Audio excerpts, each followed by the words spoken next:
तुमच्याही खांद्याचं ओझं कुठलाही शारीरिक ताण नसून मानसिक ताण आहे. म्हणजे तुम्हाला जर का खांदेदुखीचा त्रास असेल, तर ते पैशाच्या काळजीमुळे ती खांदेदुखी वाढत चालली आहे.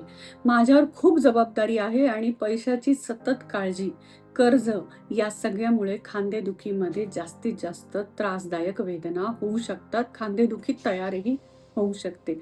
जेव्हा आपण या चिंतेच्या मोडमध्ये जातो पैशाच्या बाबतीतला, तेव्हा सबकॉन्शियस फ्लाइट आणि फाईट मोडमध्ये जातं आणि मग हे विचार सतत मनात असल्यामुळे खांदेदुखीला सुरुवात होते.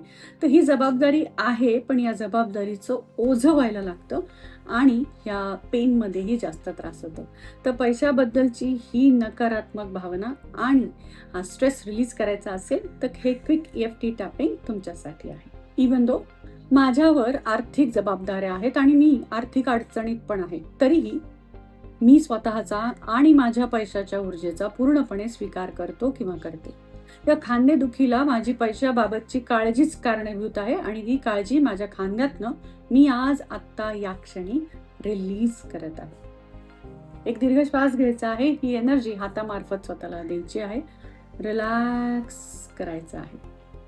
ही झाली एक काळजी, पण अशीच पैशाविषयी अनेक काळजी जर का तुमच्या असतील आणि तुमचाही सबकॉन्शियस असं फ्लाइट आणि फाईट मोडवर जाऊन तुम्हाला वेगवेगळ्या प्रकारचा पेन, दुखणं ट्रिगर करत असेल आणि ते तुम्हाला शरीर, मन, बुद्धी, चित्त आणि तुमच्या पैशाच्या व्हायब्रेशनमधनं रिलीज करायचं असेल, तर मी इन्व्हाइट करीन 2 दिवसाच्या अपकमिंग EFT टॅपिंग फॉर मनी या वर्कशॉपमध्ये. त्याची लिंक डिस्क्रिप्शन बॉक्समध्ये आहे. या वर्कशॉपमध्ये तुम्ही या प्रकारच्या सगळ्या नकारात्मक इमोशन्स रिलीज करू शकता.